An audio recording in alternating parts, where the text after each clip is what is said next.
It's Houston's most in-depth car show in real time, streaming live now on Facebook, YouTube, and inrealtime.com. Time now for this hour's car review. Mr. Mars has the Mazda3, old reliable.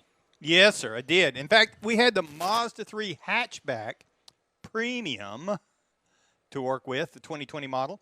Now, if you're not familiar with this, because Mazda, you know, it's been around for a while, but it's not necessarily, some people don't consider that mainstream. But this is a compact, and it comes, you can get a 4-door sedan, you can get the 5-door hatchback, which is what we had. Now, one thing you need to know, the hatchback is almost 9 inches shorter body length than the sedan is. So because of the hatchback, the way the body comes in, it's a little bit shorter. So when it comes in 4 different trim levels, the base, the select, which is only available in the sedans, you can have a preferred, or you can have the premium, which is what we were rolling with.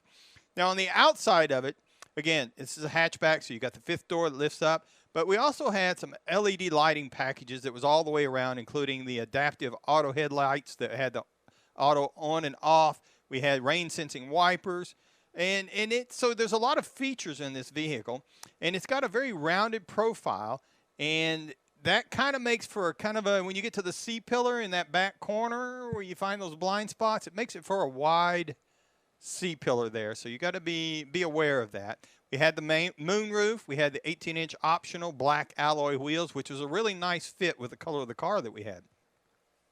We get into the interior. Again, we're talking about compacts here. We had the leather seating surfaces. The front seats were heated. Had soft touch materials all over the place, including the highly sculpted dash. I mean, this thing had multiple layers on it. It wasn't just flat. It was real interesting to look at it and see how complicated they went into the design of this thing. Had an 8.8-inch screen that's controlled by a rotary knob in there. And, you know, that's another one of those things you got to kind of work with to get used to.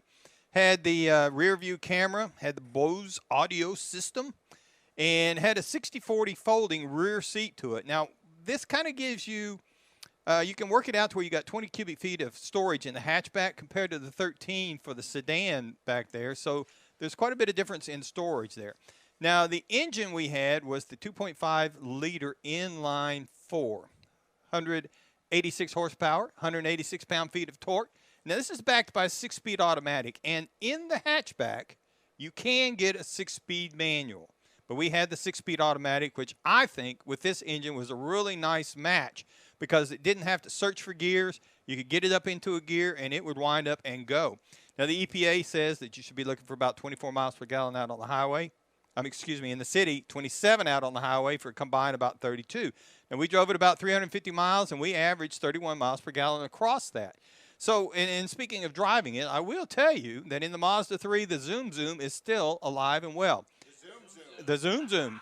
It's got paddle shifters on it, and when you pull it. They don't use that anymore. Oh. But it fits. Because the car. But it fits, yeah. It does. And you wind this thing up, and again, because of the 6-speed and stuff, you bump it up there around the high-speed gears and pull that shifter, and it will shift on you. Now, it's got a new suspension in it. It's got new torsion beam suspension versus the multi-link, and it really makes a difference in the way that thing drives. And speaking of driving, one thing it had that I did not figure out how to overcome, if you pull it up and you stop it and you put it in park, it's going to put that electric brake on every time. So every time you get ready to go, you got to take the electric brake off. And I could not figure out how to disable that thing. So it sets an electronic parking brake. Yes. Well, that's smarter than you think. Oh, I know it, but all you have to do is take your foot off of the brake and hit the gas, and it will take it off. It didn't work for me. I'm just going to say that. Did you set the parking brake? No, I did not.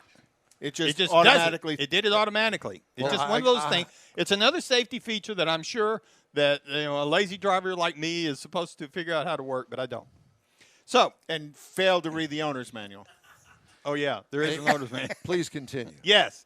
So if you're looking for something to compare this vehicle to, you might look at the Honda Civic Hatchback. Starts at around $21,750 and goes up through 5 trim levels. Toyota Corolla also has a hatchback starting at $20,290 with 3 different trim levels. Even the Volkswagen Golf has a hatchback starting. It's a little more money, $23,000, and goes up from there. But again, This, I love it. The Zoom Zoom is still alive and well. I'm just telling you. A Mazda 3 hatchback base price is $23,700. The Mazda 3 hatchback premium that we were driving started at $28,900 with a few options, as tested, $31,470 for something that is a lot of fun to drive. It got a lot of space in the back of it, and you can zoom in it. Thank you, sir. And Conrad's Car Clinic is coming up next.